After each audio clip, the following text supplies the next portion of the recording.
Welcome, friends, to another episode of Brother Sardonic. I have a real treat for you today, an interview with the world's only surviving severed head. You heard me right. An interview with the world's only surviving severed head.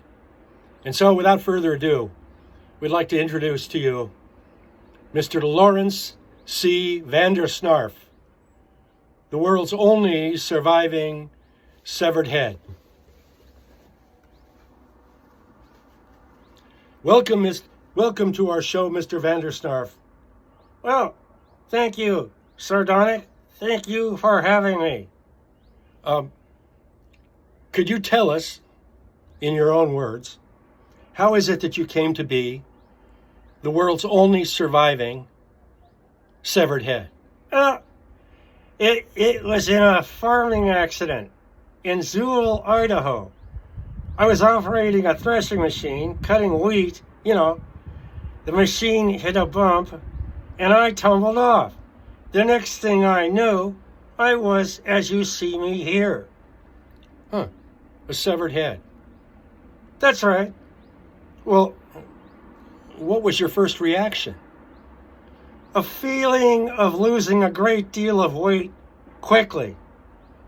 I see, but how is it that you could survive such an accident when most of us could not survive something like this?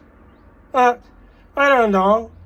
I've always been a rather independent, self-contained person. I've always been the kind who can adapt to adversity. All I know is I'm still here and enjoying every new day. Well, the accident has made you something of a celebrity, hasn't it? That's right.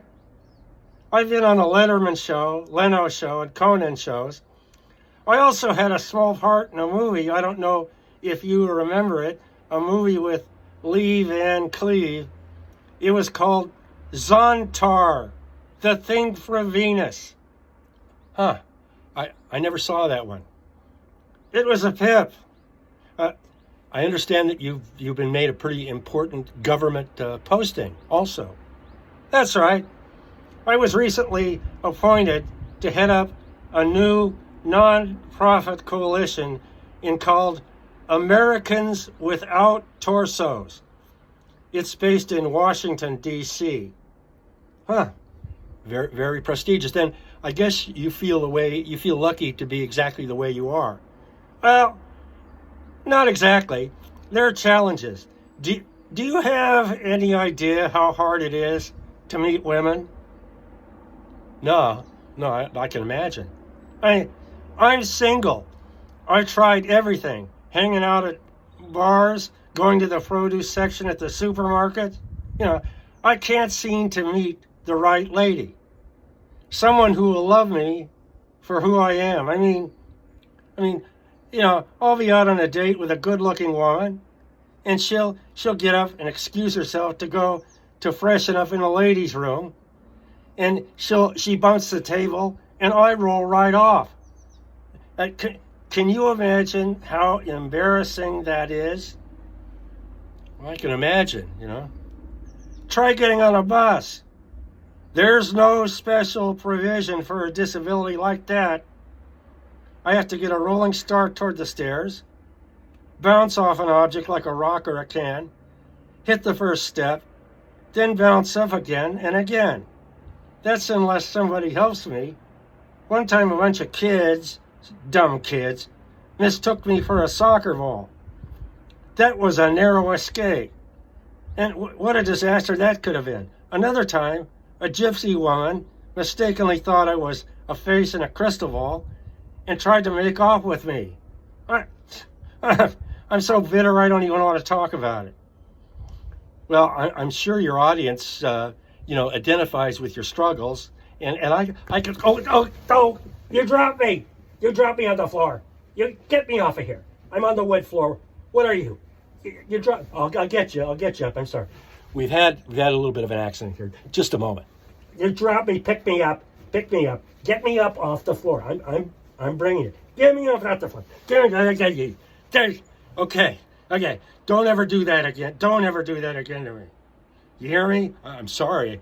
You should be. I said, well, you fell off. You just fell off. I was holding you and you fell off.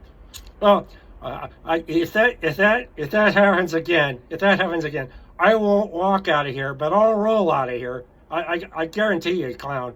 Okay, just calm down. Calm down. It'll be all right. Okay.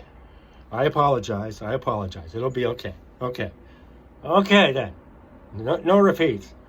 Well, on the lighter note, could you describe for us your average day? What your average day is like? Okay, sure. Usually I get up in the morning, roll out of bed, make some coffee. That's always a challenge. Getting the coffee grounds into the top of the coffee maker. Okay.